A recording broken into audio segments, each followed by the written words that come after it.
for families. The date for the act was set for Trinity Sunday, May 23, 1948, in the original shrine in Schoenstatt. Father Kentenich was in Santa Maria at that time and was unable to attend. However, he wrote a letter to Father Tick dated April 15, 1948.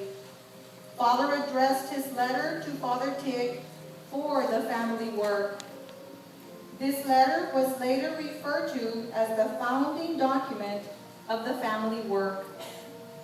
In it, Father Kentenich referred to the mysteries of Pentecost, the Blessed Trinity, and the Holy Family, and he alluded once more to the idea of islands.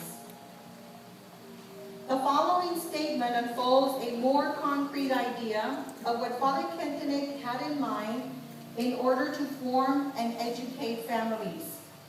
In the letter, Father said, "The present time, driven on all fronts to uproot existing forms of life across the board, wreaks its greatest havoc in the sanctuary of the family. Anyone who is familiar with life today and is aware of the frightful catastrophes which stand before the church and world is deeply convinced that the entire Schoenstatt family, both as a whole and in its individual parts, cannot fulfill its task unless all its waters and strength ultimately arise from and flow back into holy islands of Schoenstatt families, which join together more and more to form a single, united family work." Towards the end of his letter, he states quite clearly, "Therefore, we unite and beg and petition with great fervor for a new and effective miracle of transformation."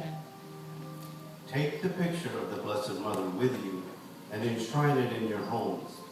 Then they, in turn, will become little shrines, for the venerable picture will prove to be a source of grace, create a holy family atmosphere, and form holy family members. It is important to note that when Father Tick read the letter, he had difficulty understanding Father Kentenich's idea.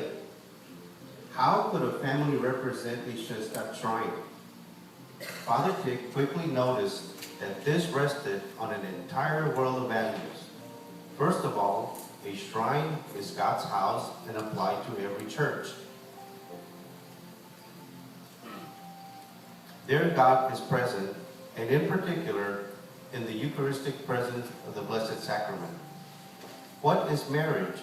By virtue of its sacramental nature, it draws Christ into the picture, for there is no sacrament without Christ. Marriage is consequently a three-way covenant involving three partners, husband, wife, and Christ. This was a new discovery for me, even though I knew from my studies that Christ had to be present in every sacrament, said Father Tick. His conclusion was that if every sacramental marriage is a three-way covenant, then it is a house of God, a true shrine where Christ is present and active. Where Christ is, there is his mother. That the Blessed Mother, too, has a special presence there in the family, not least of all when husband and wife seal Schoenstatt's covenant of love with her. Here we can make a connection or parallel to what Father Kentenich referred to earlier as holy islands of Catholic marriages. The concept of a home shrine was taking place. We recall the words of Father in the founding of Schoenstatt when he begged the Blessed Mother to erect her throne here in a special way and distribute her treasures and work miracles of grace. Why couldn't we take up residence and erect her throne here in the homes of families? This was an entirely new idea. That a corner of the house can become a shrine is not entirely without precedence, not least of all in the German culture. A long-standing German tradition was to hang a crucifix and a picture of Mary and or other saints in one corner of the main room. This was a sign of God's presence in the house and was called the Lord God's Corner. The picture of Mary took up her place of honor in the Lord God's Corner, or the Schoenstatt Corner, and soon a live stream developed in response to the family's efforts of making their home into a little shrine. 2 years after writing his letter from Santa Maria, entreating the families to take the picture of Mary into their homes, Father spoke to couples in 1950 in Schoenstatt, Germany, about the family becoming a living shrine. He said, "In the strength of the covenant, our family should represent a church in miniature. We believe that in these times, everything depends on the growth and transformation of our families into miniature churches, domestic churches. Our family life should be a living shrine of the Mother Thrice Admirable. Sooner or later, our attachment to the shrine will become evident in our family. The shrine is built of dead walls, but we are living stones.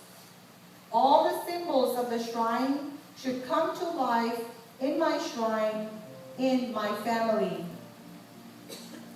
The blossoming of the family work soon began to bear fruit in distant places, such as in Argentina. The arrival in 1935 of the first Schoenstatt Sisters of Mary gradually attracted families to the movement. By the end of the 1940s, groups began to develop.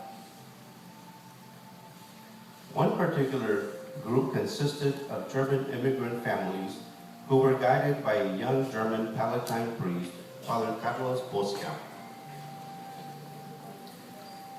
The spirit of those founding years is captured in an account written by Alfredo and Odette Wallendorf, one of German's immigrant families in Argentina that Father Carlos worked with. They would later have a special mission in connection with the home shrine.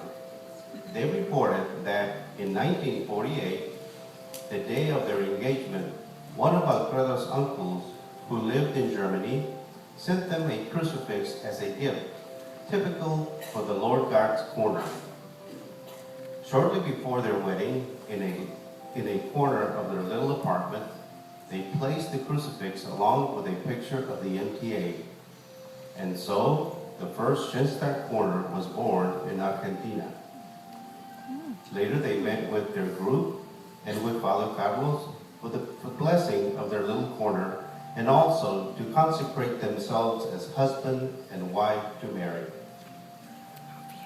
Father Carlos accompanied them for many years, and in a short time, it was completely natural that the couples would erect a Schoenstatt Corner.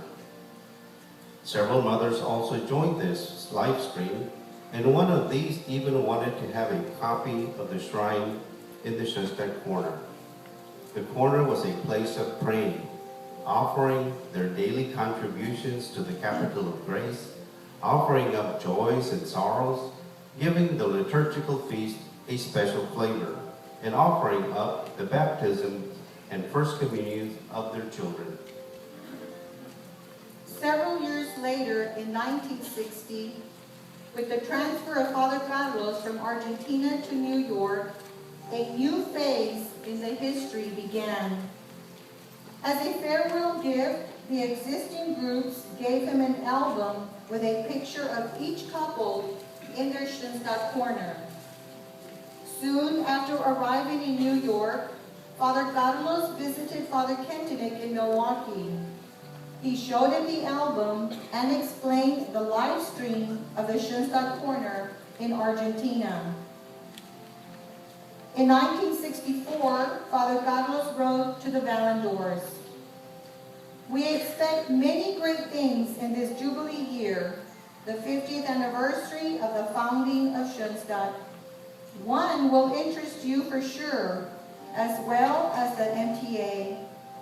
Just as the Dachau years showed Father the significance of the daughter shrines, so have the Milwaukee years shown the significance of the home shrines, or the Schoenstatt Corner, as we have called it.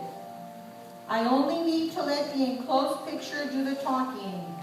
Then you know enough. Make yourselves into active apostles of this new crusade. In 1965, the Valendores visited Father Carlos and Father Kentenich in Milwaukee. It was during that time that Father Kentenich gave them the mission of the home shrine in Argentina. It was on this occasion that Father Kentenich's prayer for the Valendor family gives an interesting parallel between the Pentecost storm and the home shrine stream in the needs of our modern era. Father prayed, "The Father's eternal love has allowed a Pentecost storm to come into being for the modern era so that the Church can find her way through the modern storm of the times. Thus you have sent a family here today that has been loyal to you for many years. They too want to be drawn into this Pentecost storm. You, our Mother, thrice admirable and Queen of Schoenstatt, want to present this Pentecost storm to the Church of today through your shrine.